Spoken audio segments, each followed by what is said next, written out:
ہم نے ذرا سیاسی میدان کے حوالے سے بات کرنی ہے، کیونکہ جو سیاسی کھیل جو چل رہا ہے اس میں ایگریشن جو ہے وہ دن بدن بڑھتی چلی جا رہی ہے، اور اسپیسیفکلی اگر ہم سندھ کے بلدیاتی ایکٹ کے حوالے سے بات کریں تو اس نے ایک نیا سیاسی محاذ جو ہے یہ کھول دیا ہے۔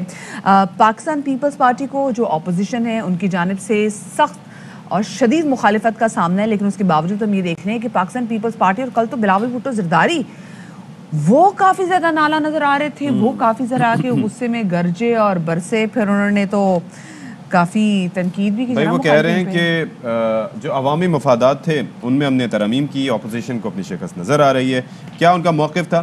ذرا آپ کو سنواتے ہیں۔ ہوں کہ یہ جو قانون سندھ حکومت نے لے کر آئے ہیں، جو کہہ رہے ہیں کہ یہ کالا قانون ہے، ان کا منہ کالا ہو جائیں گے۔ میں خود اس شہر میں پیدا ہوا ہوں، جب سے میں پیدا ہوا ہوں یہ دہشت گردوں کا جماعت کا راج رہا ہے اس شہر میں۔ جب سے میں پیدا ہوا ہوں یہی مصطفیٰ کمال، یہی وسیم پتنی کیا نام ہے اس کا، یہی لوگ اقتدار کر رہے تھے۔ پاکستان مرد آباد کہنے والے جماعت اب پاکستان پیپلز پارٹی کو لیکچر دینے کی ہمت کیسے رکھتے ہیں؟ ہم وفاق پرست ہیں، ہم پاکستان زندہ باد کہنے والے ہیں، تم پاکستان مرد آباد کہنے والے ہو۔ آپ اگر کنسٹرکٹیو کرٹیسزم کرنے کو تیار ہو، میں آج بھی آپ کے ساتھ بیٹھنے کو تیار ہوں۔ آپ لسانیت کھیلیں گے، آپ ایتھنک پالیٹکس کھیلیں گے، تو پھر جو ہم آپ کے ساتھ کریں گے آپ کو یاد رہے گا میں کچھ نہیں کروں گا، اس شہر کے عوام، اس صوبے کے عوام آپ کو رد کریں گے، آپ کو اپنی یونین کاؤنسل سے ہروائیں گے۔ اچھا، اس بلاول بھٹو کے زرداری کے اس بیان پر پاکستان ایم کیو ایم جو ہے، ایم کیو ایم پاکستان، ان کی جانب سے بڑا شدید رد عمل ہے۔ انہوں نے کہا کہ جب سینٹ کے لیے جب آپ نے ووٹ مانگتے تھے تب تو آپ ہمارے پاس بڑے نام سے چل کر آگے تھے، بس ساتھ میں انہوں نے کہا تھا کہ بلاول بھٹو کے اس بیان سے بلاول بھٹو بوکھلاہٹ کا شکار لگ رہے ہیں۔ کیا کہنا تھا ایم کیو ایم پاکستان کے رہنما عامر خان کا کل کی پریس کانفرنس میں، یہ بھی آپ کو سنواتے ہیں۔ بلاول بھٹو صاحب، جن کو آپ دہشت گرد کہتے ہیں، آپ انہی کے پاس چل چل کر آتے ہیں حکومتیں بنانے کے لیے، ووٹ مانگنے کے لیے۔ سندھ کے شہری علاقوں کے لوگوں نے ہر الیکشن میں آپ کا منہ کالا کیا ہے۔ یہ لسانی سیاست کے ذمہ دار آپ ہیں۔ لسانی فسادات سندھ میں آپ کے بڑوں نے کرائے تھے۔ آپ کہتے ہیں جب سے پیدا ہوئے آپ نے دہشت گردی دیکھی ہے، آپ نے لیاری گینگ وار کے دہشت گردوں کے ساتھ اپنے بڑوں کی تصاویر نہیں دیکھی۔ آپ کے وزیر اعلیٰ صاحب یہ بھی فرما رہے ہیں کہ ایسے حالات پیدا نہ کرو کہ لوگ کچھ اور سوچنا شروع کر دیں۔ کیا ہے اس جملے کے پیچھے؟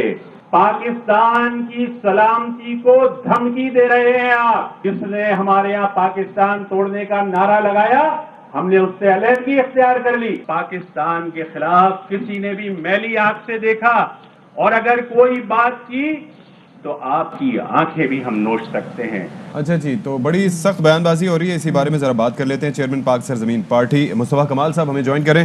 بہت شکریہ مصطفیٰ صاحب، آپ نے ہمارے لیے وقت نکالا۔ ایک بیان بازی کافی دنوں سے چل رہی ہے، آپ نے بھی خاصا سخت موقف اپنایا ہے، عدالت جانے کی باتیں بھی ہو رہی ہیں، اپوزیشن کی جماعتیں ایک پیج پہ ہیں، لیکن بلاول کہہ رہے ہیں کہ جی ہم نے تو عوامی مفاد میں اس میں ترامیم کیے ہیں۔ اگر عوامی مفاد میں ہیں تو پھر یہ مدعا کیا ہے آخر؟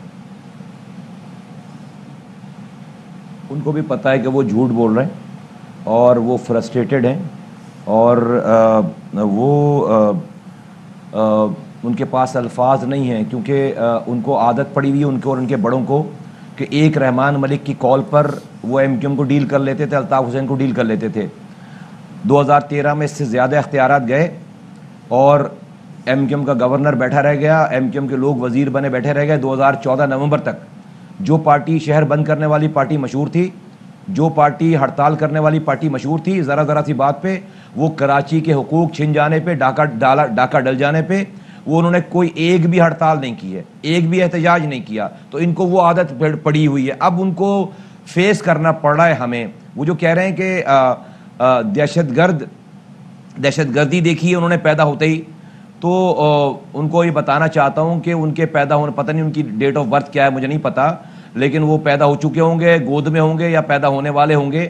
تو ان کی والدہ محترمہ جو ہے وہ 1988 میں اسی 90 پہ الطاف حسین سے ووٹ مانگنے گئی تھیں، پھر جب وہ بڑے ہو گئے, تھوڑے سے نونہال ہو گئے, تو 2008 میں ان کے والد محترم اسی 90 پھر جو ہے ووٹ مانگنے گئے تھے, اور یہ جو ان کے والد محترم صدر بنے, ان کے صدر کو پرپوز کرنے والے ایم کیو ایم کے 2 نمائندے تھے, اور انہی کے دور میں 2008 سے 2013 تک انہوں نے 5 سالوں تک ایم کیو ایم کا گورنر رکھا ہے. پھر 2013 میں بھی ان کو حکومت میں لے لیا انہوں نے. ان کا وزیر اعظم ہر 3 مہینے بعد جو چکر لگاتا تھا. اصل میں بات ہے جس کو ڈیویٹ کر رہے ہیں, یہ کوئی لسانیت کی بات کو بلاول بھٹو زرداری اور ان کے وزیر اعلیٰ کر رہے ہیں. آپ وزیر اعلیٰ کا بیان سنیں, لگتا ہے کہ کوئی وزیر اعلیٰ ہے ایسے صوبے کا کہ جہاں پر کروڑوں کی تعداد میں دوسری کمیونٹیز رہتی ہیں, ایسا لگتا ہے کہ وہ کوئی fascist nationalist party, Sindhi nationalist party کا کوئی لیڈر بات کر رہا ہے. وزیر اعلیٰ کہیں سے بات نہیں کر رہا. وہ انہوں نے جو گفتگو کی فرماتے ہیں کہ جی ہم آ کر گلیوں کے فیصلے کریں گے, اس لیے کہ کراچی سندھ کا حصہ ہے. میں کہتا ہوں بھئی کراچی, پھر سندھ جو ہے پاکستان کا حصہ ہے, پھر وفاق جو ہے وہ سندھ کے معاملے میں فیصلے کرے وہاں اسلام آباد سے بیٹھ کر, پھر آپ کو کیوں تکلیف ہوتی ہے؟ اصل میں یہ سارا مدعا اب یہ کھل گیا ہے سارا کہ یہ پیپلز پارٹی نہ کھپے پاکستان کا جو نعرہ لگا چکی 2007 میں, یہ اس کو عملی جامہ پہنا رہی ہے. یہ ریاست سے لوگوں کو بزن کر رہی ہے اپنے اقدامات کے تحت. آئین کی خلاف ورزی کر رہی ہے, جیسے ہم دیکھ رہے ہیں کہ مسلسل پاکستان پیپلز پارٹی اپنے موقف پہ ڈٹی ہوئی ہے, اسپیسیفکلی بلدیاتی ایکٹ کو لے کے. وہ کہہ رہے ہیں کہ جی اس بلدیاتی ایکٹ میں اتنی سہولتیں موجود ہیں کہ وہ تو اس دور میں بھی موجود نہیں تھی جب مصطفیٰ کمال کراچی کے میئر تھے. کیا آپ کو بھی یہی لگتا ہے؟ لعنت للہ علی الکاذبین, جھوٹوں پر اللہ کی لعنت. آ جائیں, بیٹھ جائیں, اور جو ہے وہ کسی کو جوری بنا لیں, اور انہوں نے سب کچھ چھین لیا ہے. 2013 میں پہلے چھینا, پھر اس کے بعد ابھی 2021 میں سب کچھ چھین لیا. سو مچ سو آپ سوچیں یہ مذاق نہیں ہے, کراچی کے لوگوں کی تذلیل نہیں ہے, بلکہ لوکل گورنمنٹ کے یہاں سے کراچی سے کشمور تک. دیکھیں اب یہ جو یہ کانسیپٹ بن گیا نا کہ صرف کراچی کا مسئلہ ہے. بھائی انہوں نے یہ جو ترامیم کی ہیں, یہ لاڑکانہ میں بھی اپنے کسی آدمی کو اختیار نہیں دینا چاہتے, یہ سکھر میں بھی اپنے کسی آدمی کو اختیار نہیں دینا چاہتے, یہ کشمور اور نوابشاہ میں اپنے کسی آدمی کو بھی اختیار نہیں دینا چاہتے, یہ وہاں پہ بھی لوگوں کو ہاری بنا کر رکھنا چاہتے. وہ تو انہوں نے کر رکھا ہے 50 سالوں سے. اب یہ کراچی اور حیدرآباد کے لوگوں کو بھی اپنا ہاری بنانا چاہتے ہیں. ہر آدمی یہاں پر خودکشی نہیں کرے گا, ہر آدمی 3 منزل سے چھلانگ نہیں لگائے گا. اگر ہم نے یہ فیصلہ کر لیا کہ بھائی مرنے سے پہلے اب تو ہمارے پاس کھونے کے لیے کچھ نہیں ہے, تو آؤ ذرا ان کو مزہ چکھا کر مرتے ہیں, تو ان کو منہ چھپانے کی جگہ نہیں ملے گی, کہیں پہ تڑیاں لگا رہے بیٹھ کر. ان کو کہیں جگہ نہیں ملے گی اپنے آپ کو چھپانے کی, ان کو اندازہ ہی نہیں ہے. یہ حرام کمائے ہوئے لوگ یہ. لیکن مصطفیٰ کمال صاحب یہ تو اتنے کانفیڈنٹ نظر آ رہے ہیں, وہ کہہ رہے ہیں کہ آگے تو جو ہے پاکستان مطلب سندھ کیا, وہ تو پنجاب کو لے کے بھی کافی زیادہ پازیٹیو اینڈ ویری کانفیڈنٹ ہیں کہ بھئی یہاں ہر جگہ پیپلز پارٹی کا ہی بول بالا ہوگا. ہر فرعون جب ظلم کرتا ہے وہ ایسے ہی کانفیڈنٹ نظر آتا ہے.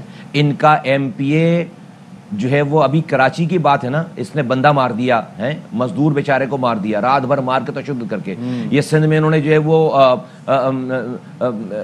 وہ اخبار والے مار دیے انہوں نے. اس کے بعد انہوں نے لاڑکانہ میں, تھر میں ظلم کی انتہا اس طرح کر رکھی ہے کہ ایک بچے کو کتا کاٹے تو اس کو ویکسین نہیں لگتی وہاں پہ. 10-12 سال کے بچے جو ہے ماؤں کے گود میں کتے کے کاٹنے سے اس زمانے میں مرتے ہیں. یہ آج کراچی میں جو پینے کا پانی لائنوں میں آتا تھا, ان کے آنے کے بعد انہوں نے اسی لائنوں پہ ہائیڈرنٹ بنا کر اربوں روپے کا پانی ہمیں بیچ رہے ہیں. 2.5 لاکھ نوکری دی ہے, ایک نوکری کراچی حیدرآباد والوں کو نہیں ہے, ایک اسکول نیا نہیں ہے. جو کچھ یہ سب کچھ جمہوریت کے خلاف ہے. جمہوریت کو ان سے خطرہ ہے. میں آج آپ کے سامنے ایک بات کہوں, کل کو کوئی غیر جمہوری طاقت آ کر اس جمہوریت کو لپیٹے, مجھے بتائیں سندھ کے لوگ, اسپیشلی شہری علاقوں کے لوگ مٹھائیاں کیوں نہ بانٹیں اس جمہوریت کے جانے پہ؟ پھر یہ ان کو لندن کی جمہوریت یاد آ جائے گی, پھر ان کو برطانیہ کی جمہوریت یاد آ جائے گی, پھر ان کو امریکہ کی جمہوریت یاد آ جائے گی. کسی برطانیہ, کسی امریکہ میں, کسی شہر میں آپ لندن چلا سکتے ہیں ایک دن بھی بغیر میئر کے, آپ نیو یارک چلا سکتے ہیں ایک دن بھی بغیر میئر کے. یہ والا ڈرافٹ لے جا کر یہ دکھائیں کسی کو. نوبت وہاں تک نہ پہنچے, وہاں تک نہ آئے نوبت, تو اس سلسلے میں کیا ہو سکتا ہے؟ آپ کو لگ رہا ہے کہ معاملات کسی طریقے سے سلجھنے کی طرف جائیں گے؟ کیونکہ ابھی تک جو بیان بازی ہے اس سے لگ تو نہیں رہا ایسا. آپ کا کیا اس پہ کہنا ہے؟ دیکھیے میں بہت ہی سنسیئرٹی کے ساتھ وفاق اور ریاست کے تمام اداروں کو